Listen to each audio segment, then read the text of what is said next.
Radio Podcast, feliz tarde para todos.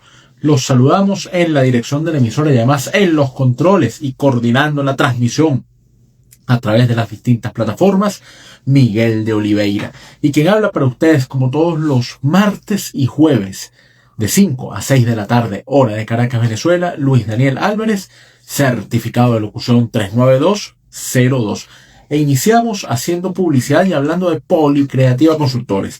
Yo había pautado hacer la publicidad de la tarde de hoy, recordándoles la fecha, 15 y 16 de noviembre, aquí en la sede de MDO Radio, que no solo tiene los estudios, sino tiene lugar para podcast, para grabar podcast, tiene salones de clase. Entonces aquí en los salones de clase, un curso presencial para aprender a negociar más allá de la teoría, de las ideas, de los planteamientos, que usted pueda negociar de manera directa, precisa, puntual.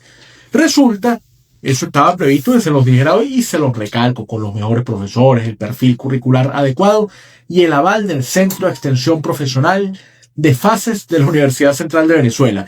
Resulta que nos han llamado y nos dicen, bueno, y los que estamos fuera, entonces tenemos que viajar a hacer el curso. Bueno, también hay cursos virtuales. Escriban, pregunten en las distintas redes de Policreativa Consultores cuáles son los cursos, la oferta. Hay, por ejemplo, un curso de comunicación que está listo esperando que usted lo haga, escoja el momento y lo haga a su ritmo. Así que hay opciones para todos. El que quiera estar presencialmente, Policreativa Consultores le cumple. El que quiera hacer un curso y no puede, no tiene la disponibilidad, el tiempo, la posibilidad de acercarse, Policreativa Consultores también lo forma y los acompaña. Policreativa Consultores formándolos, acompañándolos, asesorándolos en ese apasionante mundo de darles las herramientas requeridas para entender lo que pasa en el mundo y usted pueda triunfar. Policreativa Consultores. Como siempre, recomendaciones de rigor. Se suscriban al canal YouTube de la radio, activen las notificaciones, que activen también y se sumen a la cuenta Instagram donde estamos ya saliendo, @MDORadioNet. A mi cuenta Instagram también, @LuisDaniel2501. A mi cuenta TikTok donde estamos colocando también material, @LuisDaniel. En YouTube, Luis Daniel Álvarez B Radio. Más líneas para estar conectados, para estar sumados, para intercambiar, para conocer. Bueno, saludos a la señora Liliana que está por acá acompañándonos. Acuérdense, manden comentarios, ideas, puntos de vista, sugerencias. Bueno, vamos a empezar en la Europa del Norte, el programa de hoy. Vamos a hablar de Dinamarca. Dinamarca es noticia por una declaración de su primera ministra. Ha señalado que tiene que empezar a pensar Europa. Esto es gravísimo, como vamos a decirlo, porque dice la jefa de gobierno, hay que empezar a pensar en Europa la necesidad de armarnos. Hemos subestimado a Rusia y la propuesta que tenemos para dar respuesta indica que será en el 2030 cuando podamos tener las herramientas requeridas para poder frenar el avance ruso. Sin embargo, dice la primera ministra, ¿no será que es tarde en el 2030 y tenemos que tener ya una estrategia para poder frenar el poder de Rusia? Quiere decir que a juicio del punto de vista de la jefa de gobierno danés, pareciera que los rusos, aunque debilitados, golpeados, adoloridos, aislados, son más fuertes de lo que muchos pueden estar pensando. Así que este es un llamado de atención y es lamentable porque quiere decir que no se vislumbra una paz cercana, no hay la posibilidad de un acuerdo que lleve a un consenso en torno a cómo hacer para eliminar la influencia que pueda haber. Incluso dice la primera ministra danesa y dice la vocería danesa, tenemos que aprender, oigan esto, del ejemplo ucraniano, porque Ucrania es el único país que ha logrado hasta cierto punto enfrentarse a el andamiaje y al aluvión de drones rusos. Entonces, quiere decir que va a involucrar. Y esto tiene un mensaje bajo cuerda también, que la idea, el propósito de todo esto es seguir entonces manteniendo con un poderío a Ucrania para que Ucrania se comporte como ese pararrayos, o parachoques podría ser también de los rusos, un estado tapón que impida que se termine avanzando. Pasó algo en estos días con Moldova. Habíamos hablado de las elecciones en Moldova, del triunfo del PAS, que es el partido proeuropeo, la derrota de los sectores rusos, pero es que ya salió Rusia también a decir que Claro que hay injerencia externa en la realidad de Moldova, pero que la influencia no es rusa, que la influencia es de la Unión Europea, porque la Unión Europea había enviado un mensaje de temor para evitar que los sectores distintos al PAS ganaran las elecciones, porque quieren mantener la misma estrategia. Ahora, dicen los rusos, la estrategia es fortalecer, oigan bien, no a la Unión Europea, fortalecer a la OTAN como órgano para tratar entonces de convertir a Moldova en un apéndice de la OTAN, ese fue el término que usaron, y de esta manera seguir financiando a Rusia, seguir financiando a Ucrania para frenar el avance ruso. Cuando uno escucha la opinión o el mensaje de la vocería rusa, cuando uno contrasta con lo que dice la vocería danesa, cuando uno oye o lee lo que plantea la vocería en Moldova, llega a una conclusión patética. Quiere decir que no habrá paz en el corto plazo. Porque si están hablando de que la idea no es buscar los mecanismos para fortalecerse institucionalmente, sino que el propósito no es otro que reagruparse en términos militares, armar una estructura castrense que pueda poner freno a la amenaza rusa, es que la amenaza rusa va a seguir por un buen rato desde este punto de vista. Incluso hace Dinamarca una cumbre y lo primero que pide es o que ordena es impedir el sobrevuelo de drones porque tienen temor que pueda ocurrirle a Dinamarca lo mismo que pasó, por ejemplo, en Polonia. Entonces, cuando plantean las cosas desde esta forma, en esta magnitud, quiere decir que no pareciera haber una solución a corto plazo. De allí a que hayamos querido empezar con este tema la tarde de hoy, porque más allá de la opinión de una jefa de gobierno de un país europeo, o de los puntos de vista, o del cuestionamiento en torno a ciertas políticas, aquí nos están dando, hablando en términos periodísticos, un tubazo. Nos están dando una advertencia. No habrá paz en el corto plazo porque Rusia va a seguir adelante con su política. Entonces, ¿dónde queda la posición rusa de supuesta debilidad? Ahora, metamos a Donald Trump en esta ecuación. Trump usó la tribuna de las Naciones Unidas para fustigar y condenar a los países europeos, aduciendo que allí no se ejercía la suficiente dureza contra Rusia y que incluso había un doble rasero, una doble imagen. Por un lado, Rusia es malo, no nos conviene, Rusia es el enemigo, pero no le y mantenemos entonces esa relación. Uno podría decir que Trump hace exactamente lo mismo. Hay que presionar a Rusia. Rusia es el enemigo a vencer. Estoy desilusionado con el gobierno de Putin. Putin no cumple sus promesas. Pero cuando se encuentra Putin en Alaska, es prácticamente derretido en términos políticos por lo que diga Putin. Además, Putin es muy hábil. Putin toca la fibra sensible de Trump y le dice, estamos en una situación muy dura porque a usted, presidente Trump, le robaron las elecciones. A un líder como usted le quitaron el triunfo cuando usted lo tenía. Entonces, ¿qué hace finalmente Trump? Es un hombre con un ego inmenso. Se da cuenta y entonces no responde porque ese es el tipo de discurso que usted quiere hacer. Uno que le ha tocado asesorar personalidades en distintos ámbitos y sobre distintas áreas. Si uno le toca asesorar a alguien que tenga que ir a hablar con Donald Trump y tenga que pedirle a Trump algo o quiera la venia de Trump, la primera recomendación sería halague a Trump. Diga algo que a Trump le guste, es la figura. ¿Qué hace Netanyahu? Lo primero que planteó fue que Trump tenía que ganarse el premio Nobel de la Paz porque él estaba haciendo un gran esfuerzo. Entonces ahí está Trump, y Trump se cree potencial aspirante o ganador o figura que va a tener el premio Nobel de la Paz. A mí me dicen eso, veo las imágenes del trato a los migrantes, por ejemplo, y todo lo que viene ocurriendo. Entonces eso es una forma de decir, y va a sonar muy duro, y usted dirá, bueno, entonces ¿qué hacemos? Apagamos y nos vamos, y uno se pone a descansar. No, lo que hay es que pensar y hablar con sinceridad. Sigue existiendo una amenaza, y ahí están los daneses diciendo, tenemos que rearmarnos y tenemos que pensar una estrategia, porque hay que ver cómo hacemos frente a los rusos, porque los rusos parecieran que se salen entonces con la suya. Yo creo que nada mejor que escuchar música danesa y uno se ríe irónicamente. Saludos a la profesora Yanni Lobo. Uno se ríe porque una canción que se titula We Survive. Esa de sobrevivir pareciera el norte. Con una cantante danesa, una de las estrellas musicales de este país, Medina. Ya regresamos aquí a lo que pasa en el mundo por NTV Radio Podcast. Ya venimos. polémico completamente el tema danés. Es muy dura la realidad. Me pareciera un llamado de atención. Los rusos siguen estando allí y siguen generando ruido. Ahora vamos a hablar de otro tema que no está exento de polémica también, que es el tema turco. Turco con algo además relacionado con algo que pasó hoy que vamos a ir conversando. Ya veremos. Turquía, Netanyahu, Trump, Hamas, eso viene ahí.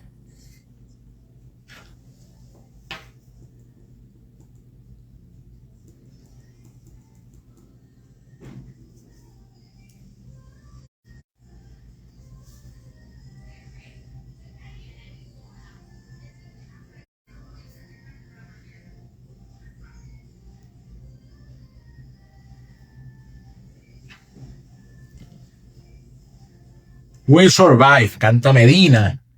Sobrevivir, sobreviviremos, estaremos. Pero con eso mundial y que la cuarta será con palos y piedras, porque si es que queda mundo, le dirán, ay, es dramático. Pero no, es una realidad. Las cosas hay que hablarlas con claridad porque tenemos que pensar qué hacer para que ese escenario ni siquiera sea posible. Bueno, nos vamos a Turquía. Turquía, ¿cómo enfocar el tema turco que siempre genera inquietud a lo interno? El rol de Erdogan, el trato a la oposición, el tema de los medios de comunicación, la reislamización turca frente al desmontaje del Estado, el modelo que creó el emblemático Mustafa Kemal Atatürk, el padre de los turcos. Kemal Atatürk, una figura que se caracterizó por haber llevado, un hombre polémico, pero su característica primordial es muy positiva y es haber llevado el carácter laico, convertir a Turquía en una república. Pareciera que es una república laica. Erdogan transita más bien en unas eras de endurecer una visión islamista y eso podría representar un paso hacia el pasado. En todo caso, ¿cómo enfocar la realidad turca en esta coyuntura? Lo hacemos a través del tema de la República Turca Chipriota o la República del Norte de Chipre. Tampoco en este momento, o la tradicional apetencia de ingresar a la Unión Europea, no. Vamos a hacerlo con lo que viene ocurriendo y lo que pasó, y le decía a quienes nos siguen a través del canal YouTube, a través de las cuentas Instagram, lo que pasó con las flotas o flotillas navales. ¿Por dónde arrancamos? Trump ha propuesto un plan de paz para Gaza. Un plan de paz que, según se ha señalado, le fue entregado, entre otros actores, a Israel, a Qatar, a Egipto, y hablan también de Turquía, de Arabia Saudita. Y según algunas fuentes, ellos vieron con buenos ojos la propuesta. Uno tendría que ver hasta dónde eso es cierto o forma parte de la propaganda, porque plantea 20 puntos. Podemos conversar de los más emblemáticos. Uno es eliminar políticamente a Hamas. Hamas no tendrá posibilidades en una transición de participar. Hamas tiene que liberar a todos los secuestrados. Israel tiene que liberar a un grupo importante de ciudadanos palestinos que se encuentran detenidos. Hasta ahí es un acuerdo como aquel que firmó el mismo Netanyahu, por el que le cayeron encima sus socios de coalición, entre los sectores recalcitrantes de la política israelí, de Smotrich y Ben Gvir, que era liberar a terroristas de este grupo de Hamas con actos cometidos, condenados por hechos anteriores al 7 de octubre, y se comprometía entonces el grupo Hamas a liberar a algunos de los secuestrados. Me parece que es una negociación, hemos hablado mucho de negociar, la necesidad de prepararnos en la negociación. Bueno, ahí negoció Netanyahu y a estos grupos que lo acompañan no les gustó y lo amenazaron con romper la coalición de gobierno. Pero habla de otras cosas, que apenas se concrete, tiene Israel que permitir la inmediata ayuda humanitaria hacia Gaza, y además se habla de una zona especial que va a estar administrada por una instancia internacional, que esa administración la encabezará Donald Trump. Según Trump, Tony Blair también iba a tener que ver con eso, pero por lo menos es Trump, entonces uno no sabe qué cariz va a tener esta idea.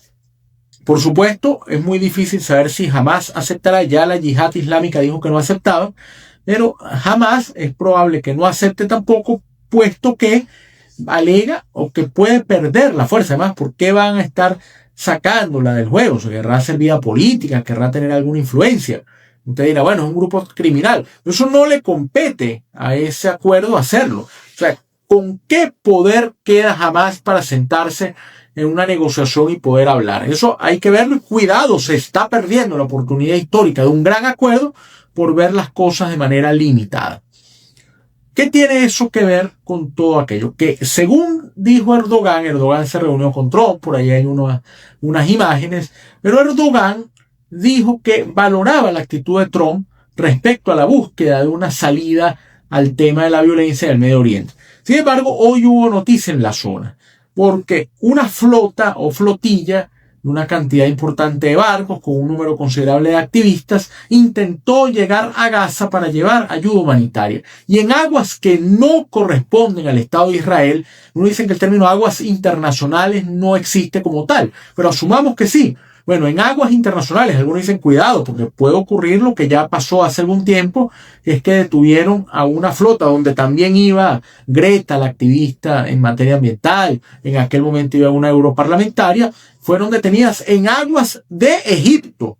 Sean aguas, lo que uno llama externas, o sean aguas egipcias, no son aguas de Israel, y eso llama la atención. ¿Por qué Israel va a bloquear aguas internacionales? ¿Por qué va a impedir que llegue la ayuda humanitaria? Lo que está haciendo es victimizar a aquellos grupos que dicen yo no llego a acuerdos porque cómo me siento a hablar con Israel. Y ya algunos voceros de Hamás han señalado de manera extraoficial que ese acuerdo no prosperará del plan Trump porque, entre otras razones, ¿quién asegura que Israel cumplirá? Eso está en el ambiente. Erdogan, ante la situación de hoy de haber capturado el Estado de Israel a un grupo de activistas, aparentemente uno de los barcos no fue capturado, no será capturado en cualquier momento de haber logrado escapar, pero fueron trasladadas estas personas a puertos de Israel desde donde serán deportadas. Ya Erdogan se pronunció, dijo que esa es la evidencia del desespero de Israel, que Israel es un país que sigue violando los derechos humanos, que sigue atropellando. Pica adelante comunicacionalmente, volvemos a hablar de la comunicación política de Erdogan, porque Erdogan busca elementos de otro país para quitarse la mira que tiene sobre el propio Estado turco. Entonces ya no estamos hablando de Turquía, de la situación de los alcaldes destituidos, los alcaldes perseguidos, los líderes opositores a los que no dejan participar, sino estamos hablando de Erdogan condenando al Estado de Israel porque Israel le ha dado pie para que eso pueda ocurrir con la política que tiene hacia Gaza. Eso es una situación que implica una reflexión bastante dura y que tiene entonces que ver. Ahora, uno plantea, entonces si esto es verdad, ¿cómo hace o por qué entonces Erdogan compra la idea de un plan que aparentemente es un plan que Israel estaría dispuesto a aceptar? Entonces hay una pugna constante. Erdogan ha tratado de diferenciarse de algunos países, de erigirse como un bloque, erigir a Turquía en este caso como un bloque subfundamental. Fíjense, se pronunció Turquía y al rato se pronunció Irán.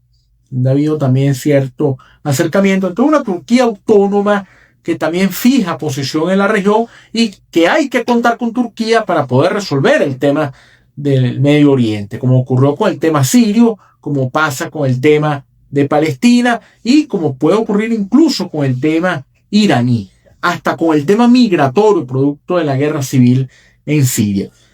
Entonces termina Turquía siendo un factor a considerar que lamentablemente no trata de ganarse Netanyahu, sino que lo mantiene como un adversario, como un país que cuestiona la manera de actuar y que se ha convertido en un gran defensor de la causa palestina, en el sentido de que Palestina tiene derecho a la existencia de un Estado. Uno sigue insistiendo que la forma en que Netanyahu reivindica la causa israelí es muy torpe. Insistimos, lo reiteramos varias veces en los programas, lo hemos manifestado y volvámoslo nuevamente, volvemos a hacerlo.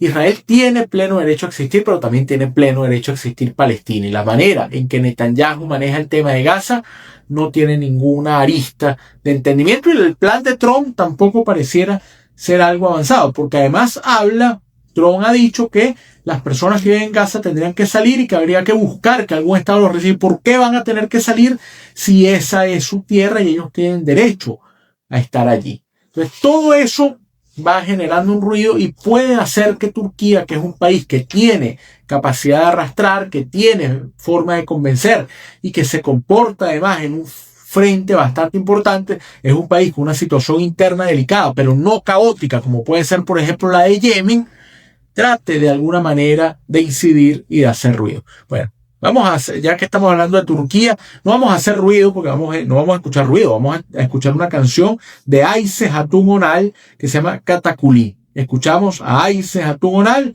y regresamos porque así el programa anterior hicimos un juego también de ir a varios continentes. Hoy haremos lo mismo. Preparados porque oímos a Ayse Hatun Önal, turca, y nos vamos a hablar de las elecciones en Guinea, en África. Ya venimos. Bueno, regresamos. Saludos a Rancel. Rancel se incorpora aquí. Pendiente Rancel, que quiere venir al programa. Rancel, Gabriel ha manifestado la intención de venir. La idea es que busquemos un tema y lo analizamos aquí en Lo que pasa en el mundo por NDO Radio. Bueno, de Turquía nos vamos otra vez al África, a Guinea. Una precisión, ¿cuántas Guineas hay? Hay una Guinea, fue colonia inglesa, hay una Guinea-Bissau, que fue colonia portuguesa, y hay una Guinea Ecuatorial, que fue colonia española. Es el país que gobierna Teodoro Obiang. Gobierna ese país desde hace muchos años. Este es el caso de Guinea, Guinea sola, ¿sí? Ningún otro nombre, no es Bissau ni Ecuatorial, Guinea. Bueno, en Guinea se llama a elecciones o se convoca elecciones para el 28 de diciembre. Cuando damos la explicación uno dirá, bueno, pero es verdad esa fecha o eso es una inocentada, porque la manera en que las vienen convocando uno no sabe si terminan siendo un chiste, una burla, en qué sentido puede haber algo de seriedad con este planteamiento. El hecho es que Mamey Doumbouya, el hombre fuerte de Guinea que viene ejerciendo el poder, pareciera que tiene ahora la puerta abierta para poder aspirar un mandato presidencial. Y es que hubo un golpe de Estado en 2021, ya vamos a hablar un poco de eso, sirve de recuento.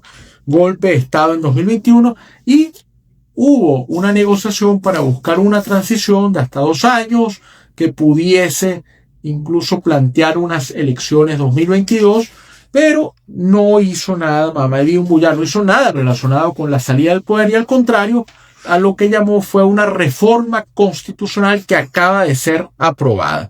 Una reforma constitucional totalmente controversial que elimina un aspecto y es la prohibición a los miembros de la Junta de poder aspirar a las próximas elecciones. Un detalle, recientemente se cumplió un aniversario del fallecimiento del expresidente venezolano Rómulo Betancourt. Rómulo Betancourt es recordado, entre otras cosas, por haber presidido la Junta Revolucionaria de Gobierno que asumió el poder. Era un cuerpo colegiado de 7 miembros que asumió el poder una vez fue derrocado el presidente Medina, Isaías Medina Angarita.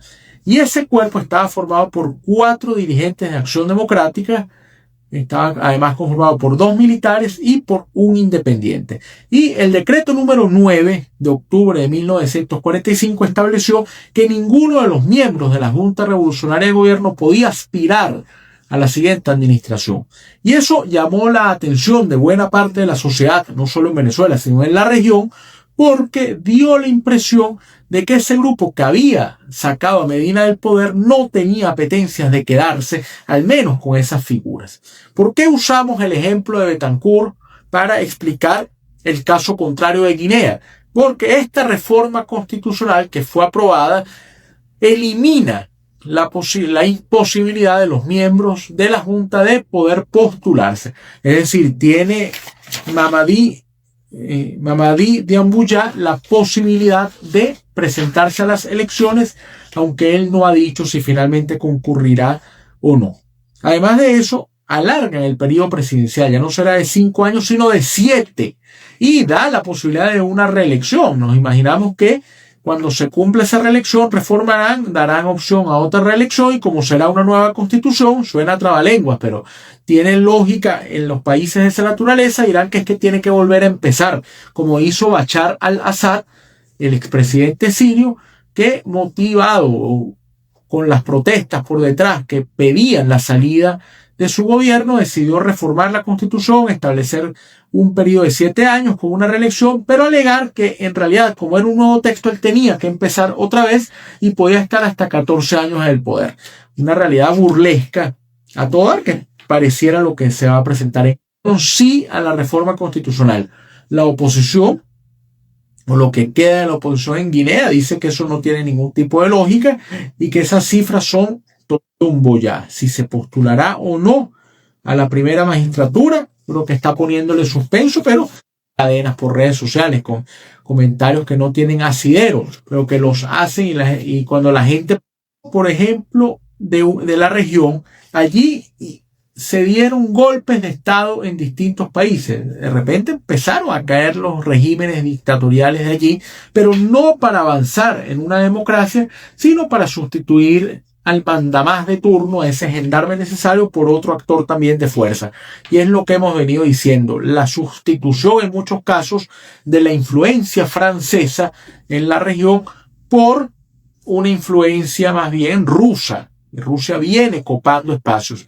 Cuando veíamos, por ejemplo, el anuncio de la salida de los miembros de la Asociación de Estados del Sahel, de la Corte Penal Internacional, Mali, Burkina Faso y Níger, el argumento es que ellos no van a pertenecer a un órgano neocolonial. La realidad es que pierde Francia su influencia y Rusia empieza, no sé si llamarlo tutelaje, pero al menos a acompañar a la política a la dirección de estos gobiernos. Entonces, el caso de Chad y Gabón, ahí hubo elecciones que beneficiaron evidentemente a quienes habían llegado al gobierno, y en el caso de Mali y Níger ni siquiera hubo la burla de la convocatoria a un proceso electoral, porque ellos alegan estar llevando adelante una transición política en ese sentido. Pero bueno, muy delicado. Yo no soy de los que piensan que en Ghana no se ha profundizado la democracia, y en eso tiene gran culpa también el mundo occidental. Me lo dijo el otro día la primera ministra Meloni, que Francia tenía también una doble vara para medir, que habla de democracia, habla de libertad, de fraternidad, pero tutela a una cantidad de regímenes en África que dejan mucho que desear en materia de derechos humanos. Bueno, vamos a ponerle música a Guinea. Y vamos entonces a escuchar al Son Sec con Turaturo. Ya venimos porque, bueno, nos vamos a ir esta vez sí a Oceanía. Nos toca hablar de Nueva Zelanda. Ya regresamos. Ture, Son Sec. Bueno, pone melodía y ánimo, cosa que no tiene ese anuncio de elecciones. Ánimo no hay ninguno, ni musicalidad tampoco. Bueno, la música se la pone ella. Bueno, continuamos. Recuerden, haciendo publicidad, que estamos llegando a ustedes por cortesía del equipo de Policreativa Consultores. Si usted dice, ¿quiere un curso presencial? Lo tenemos. Negociación 15 y 16 de noviembre aquí en MDO Radio, en los salones de MDO Radio Podcast. Si usted dice, quiere un curso virtual, se lo tenemos. Conclusión, visite nuestra página web y síganos en nuestras redes sociales y envíe un mensaje, pregunte, pídalo información, temario, logística, y acompáñenos, fórmese. Eso es fundamental, adquirir esas herramientas para entender lo que pasa en el mundo y poder obtener los mejores beneficios. Policreativa Consultores. Bueno, nos vamos lejos.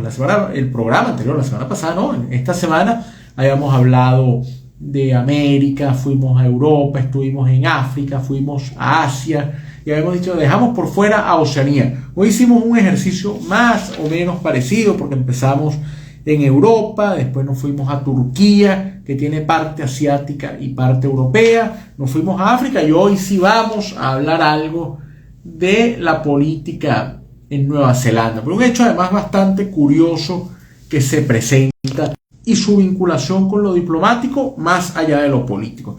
Tiene que ver con un hecho que ocurrió ya hace algunos meses, pero se habla de él ahorita por resultados, que es la visita de Keith Patel, el director del FBI, a Nueva Zelanda. Y estuvo el director del FBI, y esto es una noticia muy curiosa, porque al final se estila que usted dé regalos, que colabore de alguna manera con algo simbólico, y él llevó unas armas impresas en tercera dimensión y las entregó, y se generó un debate muy fuerte en la sociedad neozelandesa, porque a raíz de unos atentados que se dieron hace un tiempo, la legislación endurece la posibilidad de tener armas, y mientras en otros países se sigue debatiendo el tema, por ejemplo en los Estados Unidos, en las armas, o en sociedades como la colombiana, donde algunos candidatos, entre ellos Miguel Uribe Turbay, por cierto, precandidatos, han salido a hablar de que la gente tiene que tener armamento, y por ahí hay un video de Uribe Turbay que habló de eso el día que atentaron contra él. Pero en Nueva Zelanda es al contrario, dicen que no puede haber armamento, y hay que tener cuidado porque bien puede tratarse de armas no funcionales. Dirá, pero ¿qué funcional puede tener una réplica?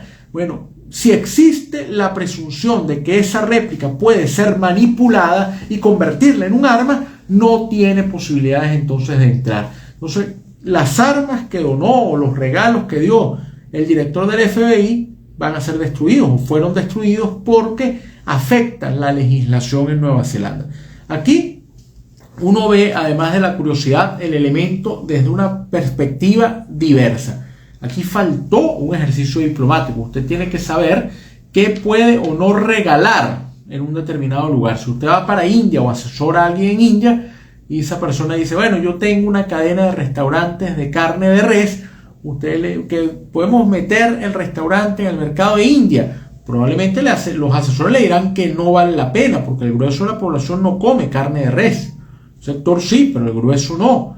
Eso termina pasando. O si usted tiene una fábrica o quiere hacer inversiones de determinado tipo de comida en Israel, sabe que no puede por normativas o no es conveniente hacer. Aquí ocurre lo mismo. Han debido preguntar qué tipo de regalos podían llevar porque en algún caso pueden resultar contrarios a la vida religiosa, pueden resultar dañinos a la esfera del respeto o pueden ir contra la legislación.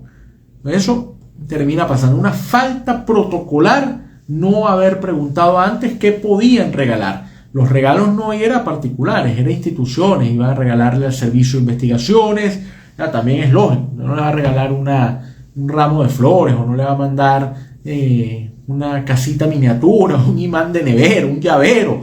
Pone que si es una institución para que pueda exhibir un arma, pero han debido preguntar y la representación estadounidense en Nueva Zelanda ha dicho, miren, no traigan nada relacionado con el armamento porque no puede ser recibido porque hay una legislación bastante dura. Siempre es importante esa esfera, negociar, preguntar, cuestionar a ver qué puede o no llevarse, que no vaya a interpretarse como un error. Trump tiene, por cierto, volviendo al caso de Trump, porque estamos viendo la forma de hacer o en la que no deben hacerse ciertas cosas, tiene esa peculiaridad. Habla de la gente y les hace preguntas incómodas. Tú sabes lo que es un fraude electoral.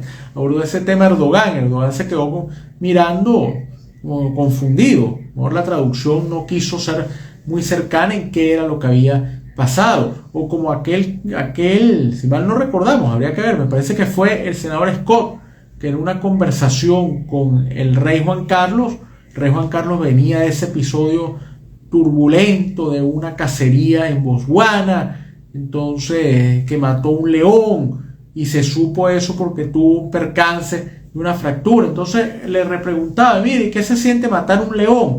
Al punto que en el video y en los saludos el rey se voltea y le dice a alguien de su delegación, este señor no tiene más nada que preguntar, porque tiene que estar preguntando eso. Entonces ahí falta asesoría. Vimos hace poco una imagen, tiene que ver hasta dónde llega la inteligencia artificial de un dignatario iraní, un representante iraní que no le dio la mano a la primera dama de China. Bueno, ahí hay que saber que ya no puedes tirarle la mano porque él no le dará la mano. Bueno, conclusión, se quedaron los regalos allí, quedaron para la foto, pero no pueden exhibirlos porque tienen que ser destruidos, ya que aunque son réplicas, pueden ser manipulables y convertirlos en un ente funcional que afecte la paz y la convivencia neozelandesa.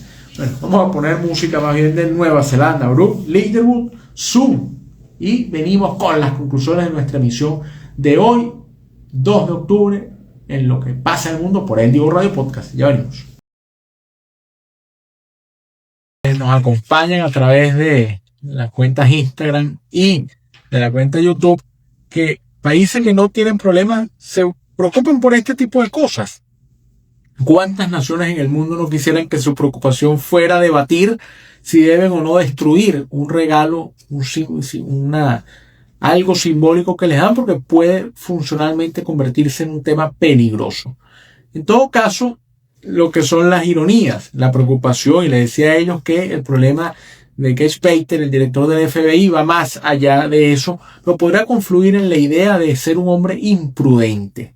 de haber llevado los regalos a Nueva Zelanda, sí, un tipo de regalos que ahí no puede llevar, ya genera ruido. Resulta que tiene una audiencia en el Congreso por una declaración y posteriormente una acción. La declaración es que aseguró que el que efectuó los disparos, la persona que disparó contra Charlie Kirk, el activista pro-Trump asesinado en Utah, estaba bajo custodia, y resulta que no es así. Otros voceros dicen que no saben quién fue y no está capturado. Entonces ya algunos dicen que es una persona que no es idónea para ser director del FBI, o no maneja información o trata estos asuntos de forma tendenciosa y conveniente. Y el otro asunto que lo lleva también, que le van a preguntar en torno a ello, es qué ocurre con la purga de funcionarios dentro del FBI en un aluvión de salidas de personas despedidas. Bueno, se le complica entonces a Keith Patel. El menor de sus problemas fue haber llevado el regalo equivocado a Nueva Zelanda. Eso lo perseguirá cuando la gente le diga, ese fue no solo el que votó a la gente, el que declaró de forma acelerada, sin tener certeza, sino el que llevó las armas falsas o las armas que son réplicas a Nueva Zelanda y podrían convertirse en funcionales. Bueno, ese tema dará de qué hablar. Conclusiones. Podemos empezar por el último, el tema Patel, que habla de la actitud imprudente y poco profunda del director del FBI, expresada, entre otras cosas, por el problema diplomático con Nueva Zelanda en torno a unos regalos que llevó. Hablamos también del llamado elecciones en Guinea para el 28 de diciembre, un proceso que indica lo que va a hacer es darle cierto matiz de fuerza a quien viene ejerciendo el mando en ese país, un país además con las mayores reservas del mundo en bauxita, que tiene también otros recursos, y es Mamadi Doumbouya, que impulsó una reforma constitucional que abriría la posibilidad, él no lo ha asegurado, pero todo indica que sí, de poder optar a una magistratura, ya no sería de 5 años, sino de 7. Hablamos también de Turquía, Erdogan, la posición y la respuesta que da a la acción ocurrida hoy de la detención de la flotilla que trataba de llevar ayuda humanitaria hacia Gaza, y el llamado de peligro en Dinamarca por el comentario de voceros, empezando por la primera ministra, de que hay que cambiar la política de armamento porque puede ser que cuando esa política esté lista, Rusia se haya salido con la suya. Y ahí empezamos hablando de que la conclusión de eso, entre líneas, es que Rusia, aunque débil, sigue siendo una amenaza y pareciera no querer frenar. Bueno, hacemos publicidad. Recordamos que llegamos a ustedes por cortesía del equipo de Policreativa Consultores, que tiene curso presencial aquí en los salones de MDO Radio. Curso de negociación, anoten, 15 y 16 de noviembre. Para más información, costos, requisitos, qué deben hacer, escriban a nuestras redes sociales y allí el equipo de Policreativa Consultores los atenderá. Pero si usted quiere formarse y no tiene posibilidades del ejercicio presencial, hay cursos virtuales esperando por ustedes. Visite también nuestra página web, Policreativa Consultores. Bueno, nos vamos en la dirección de la emisora y además en los controles y coordinando las distintas plataformas por las que estamos saliendo, el canal YouTube, la cuenta Instagram de la radio, vamos a ver mi cuenta Instagram también particular, y está Miguel de Oliveira. Y quien habló para ustedes, como todos los martes y jueves, de 5 a 6 de la tarde, hora de Caracas, Venezuela, Luis Daniel Álvarez, certificado de locución 39202. Bueno, Dios mediante, hasta el próximo martes aquí, en Lo que pasa en el mundo, por NDO Radio Podcast. Feliz tarde para todos.